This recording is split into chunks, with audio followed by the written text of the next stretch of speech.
तर ही कथाकथन होती आणि अशीच एक छोटीशी गोष्ट पाणिनी नावाची आहे, व्याकरणकार होते ते संस्कृत, त्यांची एक छोटीशी कथा मी तुम्हाला सांगते. बघा, पूर्वी आश्रम पद्धती होती. गुरुग्रही राहून विद्यार्थी जे होते, शिष्य जे होते ते ज्ञान ग्रहण करायचे. आणि अशाच एका गुरुच्या आश्रमात अनेक विद्यार्थी राहत होते. त्यातच पाणिनी नावाचा एक विद्यार्थी राहत होता. तो शिष्य फार आज्ञाधारक होता, गुणी होता, परंतु त्याला संस्कृत भाषा ही मुळातच आवडत नव्हती. संस्कृत भाषेचा त्याला खूप तिरस्कार वाटायचा की का शिकावी आपण संस्कृत, मला नाही आवडत. आपल्यालाही बरेचदा असे काही विषय असतात की नाही आवडत, परंतु त्याने ठरवलं की आता मला संस्कृत शिकायचं नाही. आणि एक दिवस गुरुच्या आश्रमात सगळे विद्यार्थी झोपलेले असताना पाणिनीने मात्र तिथून पळून गेला. खूप दूर दूर दूर पळत राहिला, पळत राहिला, पळत राहिला. वाटेत त्याला अनेक गोष्टी भेटत गेल्या, तो बघत गेला, परंतु त्याला आता तहान लागली. पहाटेची वेळ होती. पूर्वी बायका घागरी घेऊन पाणी भरायला जायच्यात, पाहिलेत तुम्ही? असं चित्रामध्ये वगैरे पाहिलं असेल.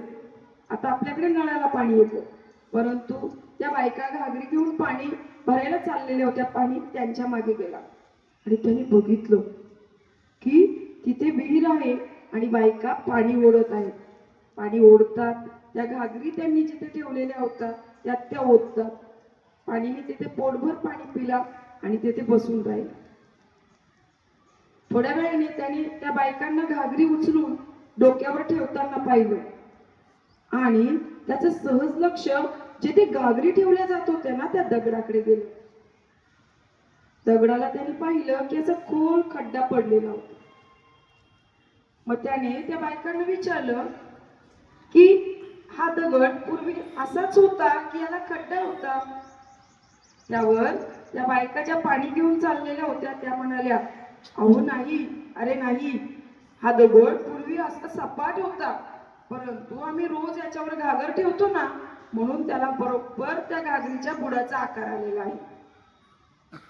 आणि मी तिथेच विचार करत बसला, दगडाला आकार येऊ शकतो, मग मला का नाही? मला तर संस्कृत भाषा आवडत नाही, पण मी त्या दगडासारखं जर स्वतःला घासलं तर, मी खूप अभ्यास केला तर काय होईल? तो तसाच माघारी फिरला, आला गुरूंच्या आश्रमात आला.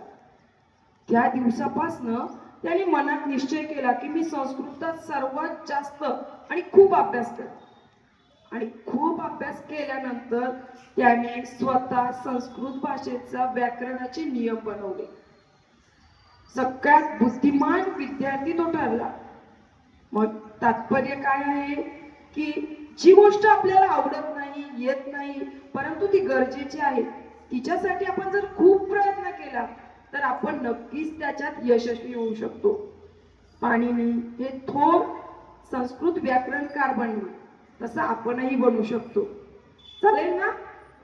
आपल्याला इंग्रजी, गणित हे विषय थोडेसे जड वाटतात, परंतु आपण पुन्हा पुन्हा त्यांचा सराव केला तर नक्कीच त्यात यश मिळेल की नाही? मिळेल ना?